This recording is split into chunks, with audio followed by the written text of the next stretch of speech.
Kalorama, a recorded books Highbridge imprint, presents The Firsts, the inside story of the Women Reshaping Congress, by Jennifer Steinhauer. Read by Tanya Eby. Introduction.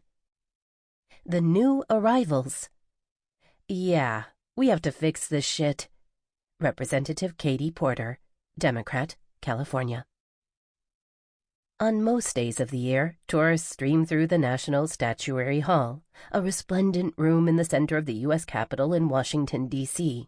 Here, prominent American men, from Sam Houston to Thomas Edison, are celebrated with giant effigies, surrounded by colossal marble columns and ornate drapes. On the first Thursday of 2019, however, the august chamber felt like the bustling arrivals terminal at John F. Kennedy International Airport.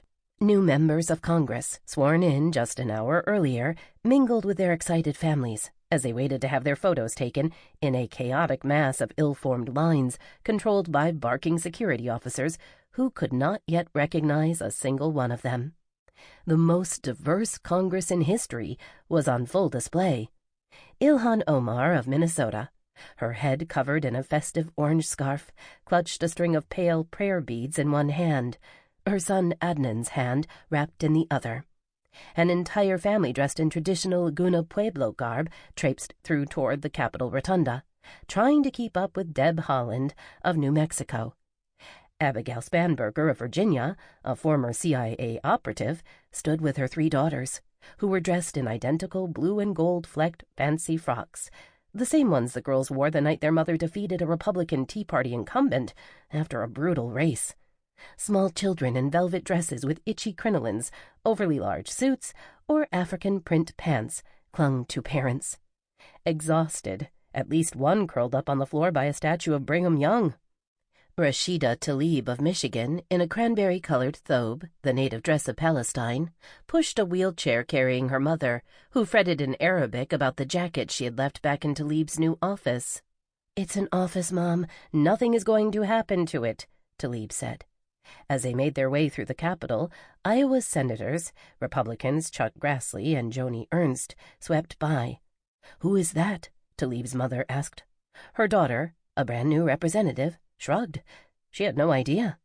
Just shy of a century after women were granted the right to vote, the 116th Congress boasts the greatest number of female members ever, 106 women in the House of Representatives and 25 in the Senate, a milestone at once momentous and paltry.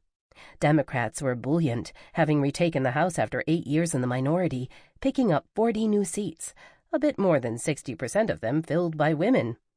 In all, 35 new women joined Congress in 2019, including 2 who won in special elections, and all but one was a Democrat. Beyond gender, 22% of the House and Senate in 2019 were members of racial or ethnic minorities, a percentage that has steadily increased over the last decade. The new House class tilted younger and less wealthy, too. This younger, more diverse, and more female legislative branch would become immediately consequential. The members would alter the way that representatives and senators communicate with each other and the outside world, and how policy debates would be framed.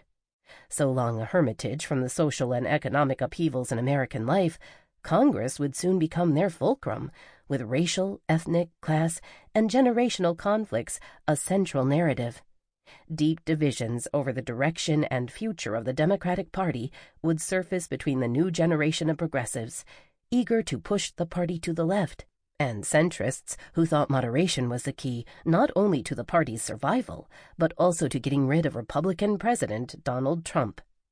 2 women in particular, Representative Alexandria Ocasio-Cortez, Democrat New York, at 29, the youngest woman ever to serve, and Representative Ilhan Omar, Democrat Minnesota, one of the first Muslim women ever elected, would in short order dominate the national political discourse, unheard of for freshman lawmakers in general, and women in particular, who historically had not arrived in Washington, D.C., armed with self-assurance, outspoken views, and millions of followers. The new women would upend conventional political and legislative conversations and challenge notions of comity in a body where duplicity and spuriousness had long been concealed by quaint rules governing acceptable speech. They would face off with their colleagues and their leader, Representative Nancy Pelosi, Democrat, California, the first woman to be Speaker of the House, and one of only 7 speakers to hold the gavel in non-consecutive terms. Within months of taking their seats, the freshmen would spar directly with the president himself, who would attempt to use the women as tools to demonize the newly empowered Democrats as politically dangerous and to starkly cleave the nation over questions of race and belonging. In short, the story of the firsts, while still being written, would mark a historical turning point both for Congress and for American women. This day of elation for Democrats also represented a tumultuous new beginning for many men in Congress, who had just spent the last year in a state of thinly disguised terror as House women led a movement to change the process for handling sexual harassment claims on Capitol Hill. On the one hand, some of the more liberal men were careful to wax on about how thrilled they were to have these exciting new women in Congress. But several months later, even they would let it be known to House leadership that they were sick of hearing about them. The men wanted us to know they were still in charge, one senior female Democrat, unamused, told me some months later. And before this historic day was over, the freshmen had made it clear they were a new voice in town. Representative Rashida Tlaib, Democrat Michigan, startled her colleagues and stepped on Pelosi's message of a restrained and temperate new House by announcing to supporters that she was going to impeach the motherfucker, foreshadowing the protracted debate among Democrats over how to handle President Trump, which would eventually result in an impeachment showdown. The new members arriving on Capitol Hill in January of 2019 found themselves in the oddest of workspaces. On most Wednesdays, when Congress is in session, tourists parade through the rotunda, their necks craned toward its spectacularly domed ceiling. Groups who have convened for lobbying fly-in days cram the hallways and cafeterias of House and Senate office buildings. One day it's the vision-impaired tapping canes along the floor. Another, it is medical students in white jackets mainlining Dunkin' Donuts. Sometimes it's presidents of children's museums. Another time it's dairy lobbyists toting ice cream. I recently saw a group in medieval garb. I have yet to unpack that one. Occasionally a dog will scamper down a hallway, escaping its human, perhaps a member, or more likely an aide, preparing to take it for a walk. Some elevators house emergency black rotary dial phones from the Mad Men era. Mail slots exist in no small number. There are secret passageways and spots of lore, including a set of marble stairs in the House wing of the Capitol still stained with the blood of Congressman-turned-lobbyist William Talby of Kentucky, who was fatally shot in 1890 by Charles Kincaid, a newspaper reporter who had implicated Talby in an extramarital affair. Along myriad bleak cement corridors are cafeteria kitchens, offices that fulfill requests for American flags, and nondescript doors that look like they conceal custodial closets, but actually lead to hearing rooms, perhaps containing the maple desk of a long-dead famous lawmaker, or hideaways where members can take meetings near the floor of the House. It is a place at once regal and utterly prosaic, with government-issued office chairs and scores of sets of mahogany furniture, too. On any given moment, my colleagues and I, the bearers of the coveted plastic press pass that gives us access to the majority of the Capitol, might smack into a craftsperson about to fix a priceless painting, or a culinary worker fixing lunch for a sultan or the chair of the Senate Appropriations Committee. A member may say, "Hi, I'm Elaine," but we understand to still address her as Congresswoman, and someday, perhaps, Madam Chair. The vast majority of the new women were just starting to navigate these twisted passages. Tlaib, seeing me in a basement hallway, once looked at me with bewilderment and shyly asked for directions to a House Oversight Committee hearing. The daily use of bizarre procedural language. Pursuant to Clause 12A of Rule 1, the chair declares the House in recess until 2 p.m. today. And the endless string of buzzing sounds heard through the Capitol. 2 buzzes means it is now time for a 15-minute vote by electronic device. 4 buzzes, adjournment of the House. These freshmen seemed in a state of perpetual, if mild, disorientation. Many found that congressional conventions were more traditional than practical. Representative Katie Porter, Democrat, California, a law professor from Orange County, California, recalled being baffled by the process of voting for the party's leaders by filling out a ballot on a piece of paper procured on one side of a large room, then trudging across the crowded floor, squeezing like a subway commuter past her new colleagues, and casting it in a box on the other side. She and a fellow female freshman, whom she had just met, rolled their eyes at the antiquated spectacle. "Yeah," Porter said, "we have to fix this shit." Of course, the class of 2019 was not the first to storm Washington, seeking broad institutional change after a period of political trauma. The House class of 1974, elected right after the Watergate scandal, also came in with youth, idealism, and an appetite for disruption.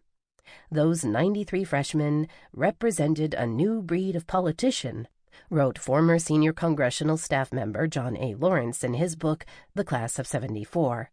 Born of an age of political turbulence, hardened by political struggles, willing, even eager to challenge authority, and devoted to pursuing new policy objectives. But that class was almost exclusively white and male.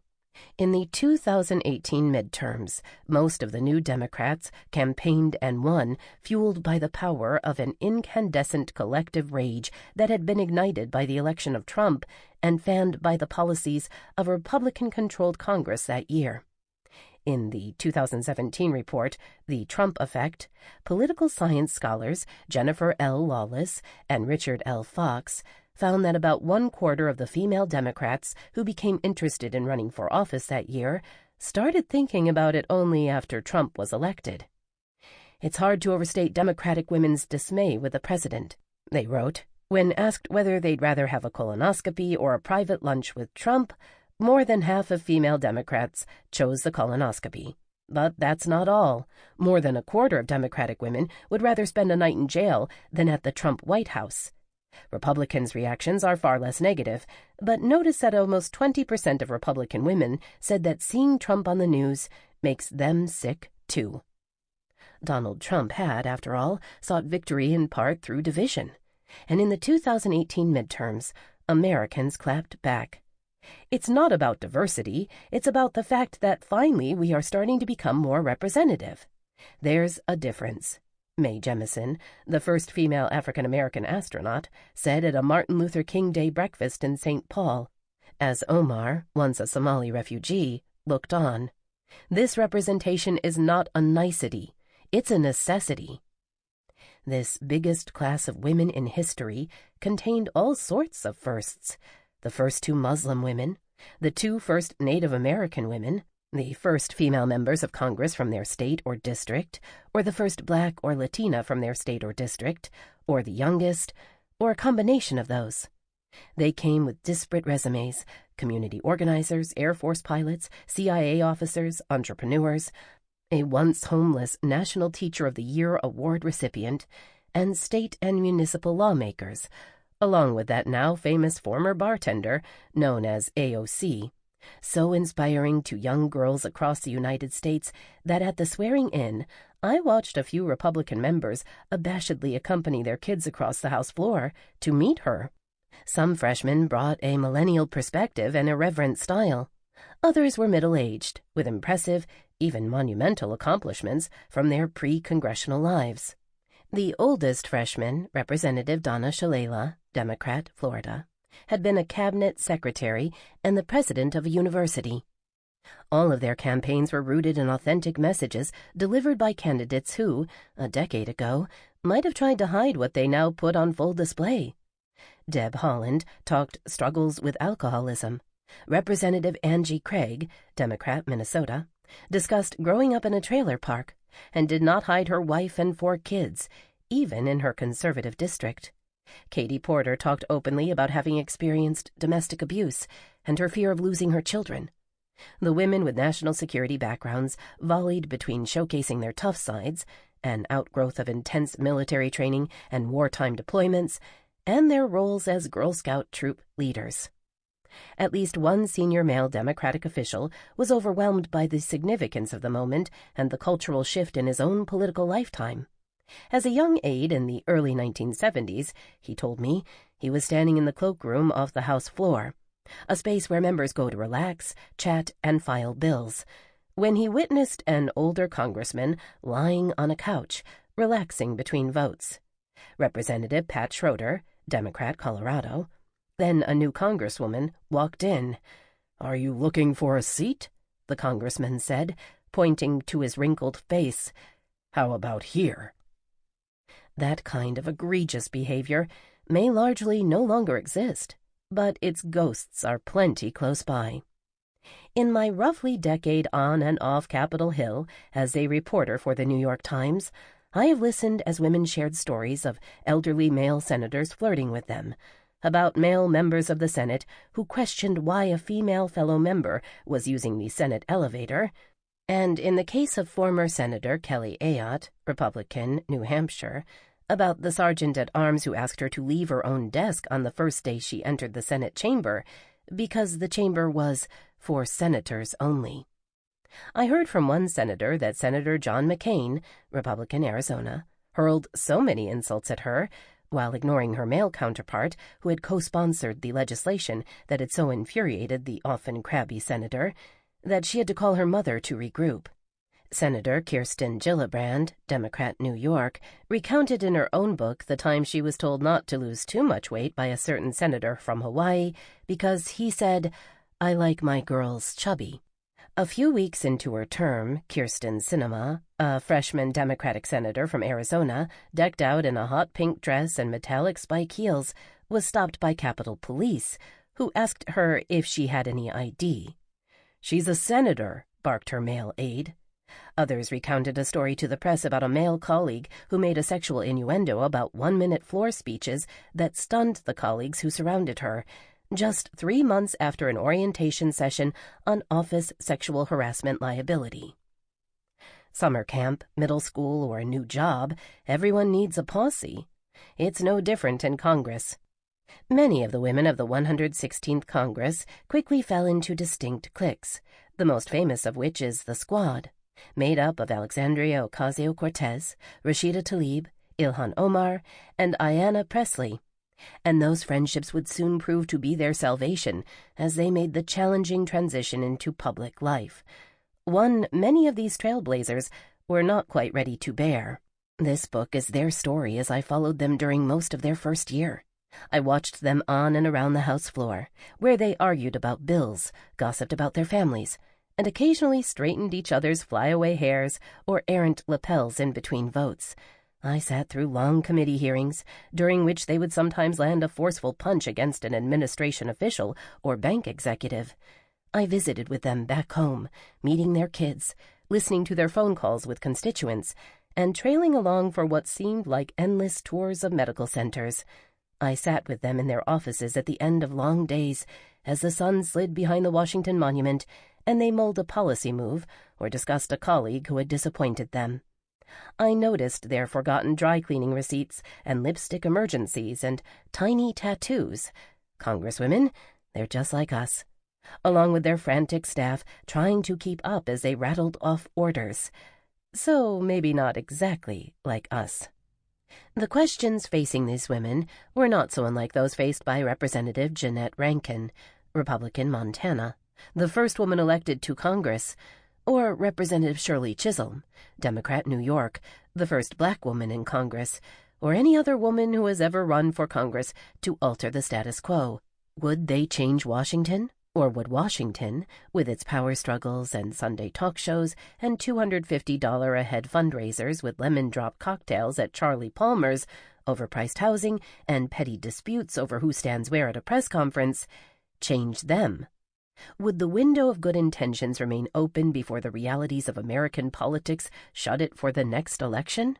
Perhaps more profound, what would the long-term impact of 2018 be?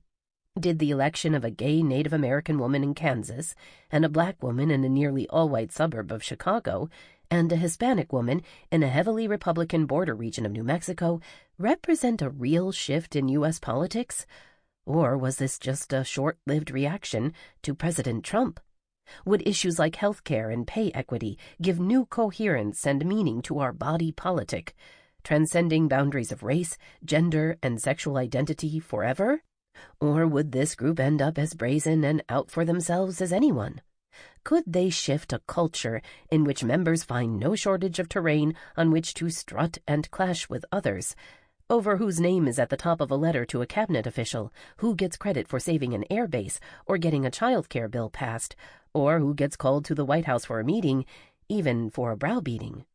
Members from the same delegation and party have been known to not speak for weeks as a result of such zero-stakes squabbles. Would the new women, largely dedicated to a social and political theory that relies on uplifting other women, break through? The life of reporters who work the Capitol entails many, many steps each day as we race from Senate to the House in search of lawmakers and hearings on the Hill. Still, during long days of traversing the Capitol, I often stop to stare at the portraits of the few women hanging there, trying to imagine the click of the heels of these exalted lawmakers on the tile floors beneath me. When no one is looking, I sometimes give them a tiny, prayerful namaste bow. Who in this class of women would become the legislative and cultural descendants of those very first female lawmakers, I wondered? Who would have staying power? And who would be gone in 2 years? Longevity in the era of 24-hour news and nonstop social media feeds has taken on new meaning. Indeed, before the year was even over, one high-profile female freshman would resign amid a scandal that would underscore the naivete of many of the new members, who believed that their sheer will and unusual biographies would be an equal match for the unforgiving nature of Washington and the desires of its denizens to ruin others. Many of them would learn the hard way that a new generation's campaign tools, Twitter, texting, and photo documentation of life, could be weaponized against them in the most conventional of ways. Even the most promising of newcomers would find themselves at times in a job they were not quite prepared for in full. On the afternoon of Trump's first State of the Union address to the new Congress in February, a large group of women in white clothing gathered on a circular staircase for a portrait in celebration of the 100th anniversary of women's right to vote. "One more! One more!" yelled a congresswoman, as harried colleagues in white vests, gowns, and business suits rushed in from meetings to join the festive scene. Just before this gathering, a smaller group of women, most of them senior House members who had spent years vying for their power, held a press conference to celebrate female achievement over the last century. Representative Ayanna Pressley, Democrat, Massachusetts, one of only 2 freshmen invited to join, came to the mic in her long, stylish, snow-colored coat, her lips bright red, her voice more powerful than the previous speakers. Already a force in the class of 2019, she nodded to the past, while very much trying to author the future. "We have the conviction," she boomed. "We have the political courage. And," she said, "we have each other." 1. French heels, kidney punches, and the Dead Husbands Club. Which senator's wife is that? Unnamed Capitol Hill reporter. Even before Kyrsten Sinema, the first female senator from Arizona, was sworn in, Senator Amy Klobuchar of Minnesota felt she needed to deal with her new colleagues' shoulders. Women had recently rebelled against the prohibition of bare arms on the House floor, which prevented female members from wearing sleeveless dresses, even in the sweltering heat of a Washington, D.C. summer. Former House Speaker Paul Ryan, Republican, Wisconsin, finally lifted the ban in 2017. On the Senate side of the rotunda, however, strict dress codes remained intact. No shorts or skirts above the knee, jackets and ties for men, and for women, while the no-pants rule had long ago been shed, they still had to keep their shoulders covered. Sinema, a triathlete who favored sleeveless shifts on the campaign, needed to be allowed to wear what she wanted in Washington, Klobuchar reasoned, and as the most senior senator on the Senate Rules Committee, which oversees the rules for the Senate floor, it would be up to her to appeal to the largely male leadership of the Senate to make it happen. "This is now professional attire, and this is a modern discussion," she explained to the committee that January. Another senator asked why she couldn't just don a sweater, but Klobuchar framed the ban as impinging on all women's rights to dress as they liked. Some of the male senators seemed uncomfortable with the conversation. One placed a folder over his face, and another grumbled, "The world is crumbling around us, and we are talking about sleeveless dresses." Klobuchar, whose will can be formidable, prevailed. Sinema showed up for her swearing-in wearing stilettos, a bejeweled tank top, and a form-fitting skirt splattered with a giant pink rose, but she donned a gray fur stole on the floor, perhaps out of respect for Klobuchar, who had quietly counseled her to ease into the sleeveless look. Bounding through the Capitol with her Marilyn Monroe-shaded hair, which had replaced her sensible campaign bob, the openly bisexual Sinema, with her hand on the Constitution, took the ceremonial oath, administered, with some visible discomfort, by conservative Republican Vice President Mike Pence. Officially, senators aren't permitted now to self-enforce their own dress code, while staff members must follow the dress code rules, according to a spokesman for the Majority Leader's office. Although it may seem trivial, the restrictions around what women wear on the Hill, and the fact that they have been enforced by what are effectively morality officers, have rankled women almost since they arrived in Congress. From clucking about lace and pastel-colored dresses early on, to the fight to wear pants, to the argument for exposed arms, women have often pushed for more fashion autonomy. Men are also required to dress for business, and former House Speaker John Boehner, Republican, Ohio, whose affinity for a hotel room iron was rivaled only by his love for a 9-iron, was known to issue occasional starchy reproaches, using his "I will turn this car around" voice to chastise members for wearing jeans or improper footwear on the floor. After then-Speaker Paul Ryan capitulated on the matter of sleeves, House women still maintained a fairly conservative manner of dress, although they often acknowledged political and other causes through color days, which would be familiar to anyone who participated in spirit weeks in high school. Now, the diversity of the freshman class has ushered in a new era of style. Deb Haaland, one of the two first Native American women in Congress, elected in 2018, mixes turquoise and silver with classic suits. Ilhan Omar, whose first impact on Congress was to change the rules around religious headwear, brings an endless array of chic headscarves. Alexandria Ocasio-Cortez alternates between her signature red lipstick and oversized pink suit or simple black pants when on the Hill, and her social media look of owl eye glasses adorning a makeup-free face, giving her the vague air of a teenager about to curl up with "Go Ask Alice." Representative Sharice Davids, Democrat, Kansas, keeps a fetching collection of lapel pins in her office, which she rotates through. The Frida Kahlo one is especially impressive. Several women choose to wear their member pins on necklace chains, rather than pierce their clothes with their round little badges of power, and hand their necklaces off to the staff during TV stand-up hits so they will not get tangled in the mics. Sinema, whose spokeswoman has explained that her politically careful boss does not want to be known as the first female anything, only for what she does for the people of Arizona, would continue to bust sartorial boundaries as soon as she joined the Senate. As a result, one reporter confessed to me that during the first week of the new Senate, he asked colleagues, "Which senator's wife is that?" The right of women on the Hill to dress as they wish and to gain access to basic amenities like convenient bathrooms and the use of the members' gym and swimming pools, as well as to more significant achievements like substantive committee assignments and, ultimately, a shot at the Speaker's gavel, was the result of painstaking battles fought for centuries. Indeed, these battles began even before all American women had the right to vote. Jeannette Rankin became the first female member of Congress in 1917, 3 years before the ratification of the 19th Amendment. A suffragist leader from Montana, just one of less than a dozen states where women had already won the vote, Rankin fought a grassroots campaign that would foreshadow those of the current era, unsupported by institutional forces, fueled by female voters, and centered on women's, children's, and workers' rights, as well as international pacifism. The national media, which had largely ignored or mocked her campaign, reacted to her victory with near obsession, chronicling both her policy positions and her cooking skills. In 2018, Ocasio-Cortez shredded cheese for an Instant Pot recipe during an Instagram live stream.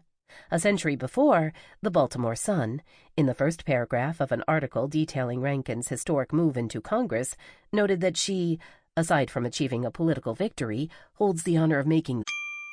Sample complete. Ready to continue?